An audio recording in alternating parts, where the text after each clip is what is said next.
नमस्कार दोस्तों, आप सबका मेरे YouTube चैनल स्टोरी ज्ञान में बहुत बहुत स्वागत है।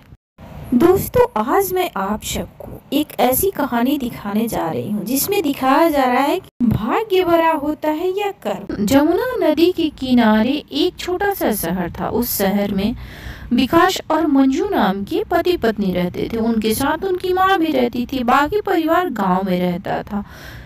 विकास बहुत ही अच्छा स्वभाव का इंसान था। उसके मन में हर किसी के लिए सेवा भावना, दया, पशुओं से प्यार, बहुत ही सज्जन था वो। वहाँ एक साधुओं का आश्रम था। विकास को वहाँ जाकर साधुओं का सेवा करना बहुत अच्छा लगता था। दिन भर वो अपने बिजनेस को देखता और शाम को जरूर आश्रमों में जाता और साधुओं के लिए खाना ले जाता, सेवा करता उनका। उसको इन सब चीज करने में बहुत ही संतुष्टि मिलती थी।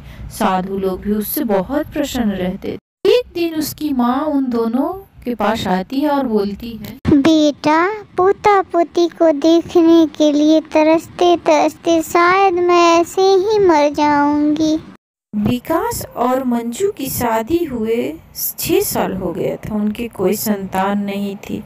मम्मी पापा एक नाती पोते के लिए बहुत ही तरसते थे। कभी कभी विकास को भी चिंता हो जाती थी। एक दिन उसने सोचा कि उस शिव मंदिर के प्रसिद्ध पंडित के पास चलते हैं और अपना जन्म कुंडली दिखाते हैं। फिर वह मंदिर में जाता है और पंडित जी से जन्म कुंडली दिखाता है। जो पंडित जी कहते हैं वो सुनकर बहुत दुखी हो जाता है। पंडित जी कहते हैं, बेटा, तुम्हारे जन्म कुंडली में साफ साफ दिख रहा है कि तुम्हें पिता का सुख नहीं मिलेगा।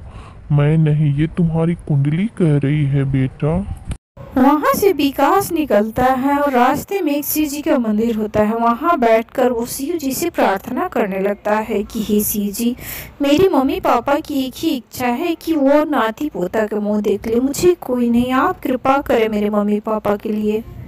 उसके बाद वो मंजू से आकर सब बातें बताता है। फिर मंजू बोलती है, छोड़िए इन सब बातों को, जो भाग्य में लिखा होगा वही होगा। आप चिंता मत कीजिए। हमें संतान सुख नहीं लिखा होगा तो कभी नहीं मिलेगा, लेकिन आप भोलेनाथ पे विश्वास रखिए और अपने कर्म पे। आप किसी के साथ बुरा नहीं करते हैं। मंजू बात करते करते अचानक गिरकर बेहोश हो जाती है। सब जल्दी जल्दी उठाकर उसको ले जाके लिटाते हैं। फिर विकास दौड़ के जाकर वो डॉक्टरनी को बुला के लाता है। उसका भाई भी वहाँ आ जाता है। थोड़ी देर बाद डॉक्टरनी अंदर से आती है और कहती है, सुनिए, आप लोगों को घबराने की कोई ज़रूरत नहीं है। मंजू अब बहुत ठीक है, बल्कि खुशी की बात है, मंजू माँ बनने वाली है। यह सुनते ही उन सबको खुशी का ठिकाना नहीं रहता है। डॉक्टर ने कुछ दवा और इंजेक्शन वगैरह विकास से मंगवाती है। फिर देखते ही देखते समय निकल जाता है। 9 महीना पूरा होने वाला होता है।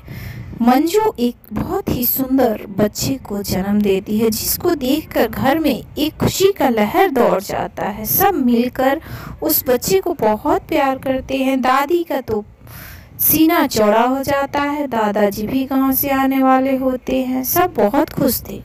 लेकिन विकास को पता नहीं क्या हुआ था, वो हमेशा उदास ही दिखता था। एक दिन मंजू विकास से पूछ ही देती है, क्यों जी, मुन्ना हुआ है, सब इतने खुश हैं। आप कभी कभी मुझे बहुत दुखी दिखते हैं, क्या बात? आप मुझसे जरूर कुछ छुपा रहे हैं। कोई बात हो तो प्लीज हमें बताइए। विकास उसकी बातों को टाल देता है। समय बीतता जाता है। देखते देखते अब मुन्ना 4 साल का हो चुका है। दादी पोते इतना प्यार से खेलते हैं। दादी का स्नेह देखकर विकास जाकर छुप छुप के कभी कभी बहुत रोता है। एक दिन दादी और पोता दोनों पकड़म पकड़ाई खेल रहे होते हैं। विकास को देखकर बर्दाश्त नहीं होता है और जाकर मंजू से सारी बातें बता देता। देखो मंजू, मैं जिस बात से उदास रहता था वो यही बात है। जिस आश्रम में मैं साधुओं के पास जाता था, वहाँ एक बहुत प्रसिद्ध साधु आए थे। उन्होंने मेरा हाथ देखा और कहा कि बच्चा, तुम्हारे हाथ की रेखा में ऐसा दिखा रहा है कि तुम्हारा बेटा 5 साल का होते ही मर जाएगा। मुन्ना 5 साल का होने ही वाला है। क्या होगा हमारे साथ मंजू? मंजू ये सब सुनकर बर्दाश्त नहीं कर पाती है और वो बैठकर रोने लगती है बिना कुछ कहे। प्लीज मंजू तुम चुप हो जाओ। तुम ऐसे करोगी तो मम्मी और मुन्ना दोनों को पता चल जाएगा। प्लीज मंजू, उन लोगों को पता नहीं चलना चाहिए। तुम मेरा साथ दो मंजू। विकास मंजू को समझा ही रहा होता है, तब तक मम्मी आवाज लगाती है। मंजू बिल्कुल रिलैक्स होके चलो, मम्मी को कुछ नहीं पता होना चाहिए। प्लीज मंजू।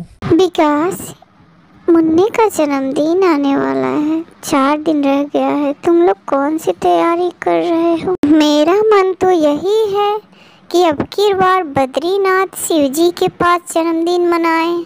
मम्मी आप जैसा कहें ठीक है, वहीं चलेंगे। भोलेनाथ के शरण में जो होगा वो बहुत अच्छा ही होगा। उसके बाद विकास अपने आप को रोकते हुए काम का बहाना करके घर से बाहर निकल जाता है। विकास को अचानक रोड पे एक अजीब सा इंसान दिखता है जो अजीब कपड़े पहने होता है। उसके सर पे चोट भी लगा होता है। बाबा आपको क्या हुआ? आप रोड के बीचों बीच क्यों बैठे हो और आपको ये चोट कैसे लग गया?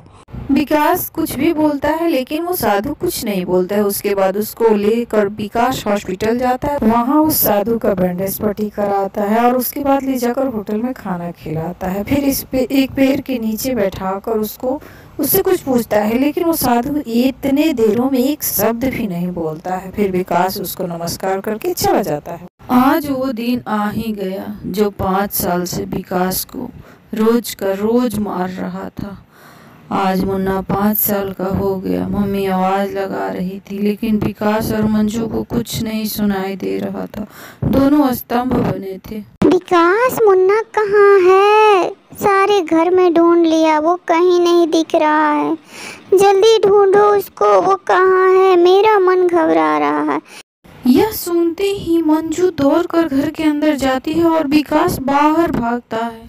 इधर मुन्ना शिव मंदिर में आकर शिवलिंग पर सर रखकर बेहोश पड़ा होता है। जब विकास आता है तो वो देखता है कि मुन्ना के सर के ऊपर एक बहुत बड़ा सांप अपना फन फैलाए इधर उधर देख रहा है। विकास बहुत जोर से चिल्लाता है। उसके चिल्लाने से कई लोग इकट्ठा हो जाते हैं लेकिन किसी की हिम्मत नहीं होती है मुन्ना के पास जाने की। इधर कुछ और ही हो रहा होता है। क्या बात है यमराज, जो तुम आज मेरे यहाँ आए हो?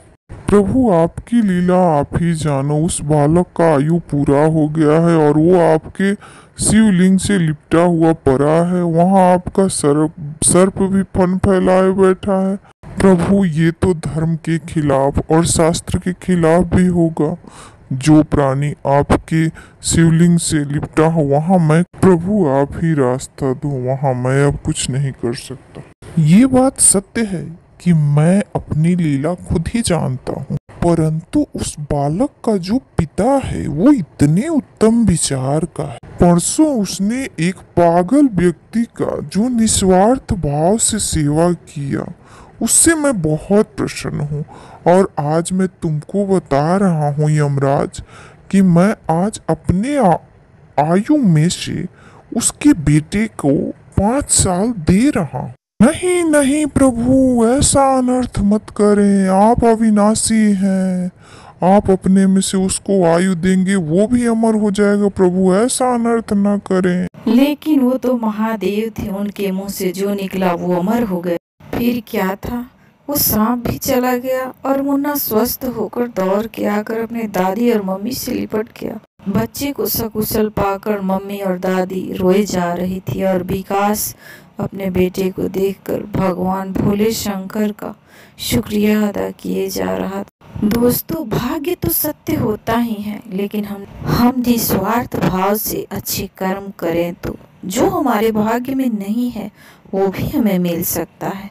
धन्यवाद दोस्तों। अगर ये कहानी पसंद आए तो हमें लाइक व सब्सक्राइब कीजिए।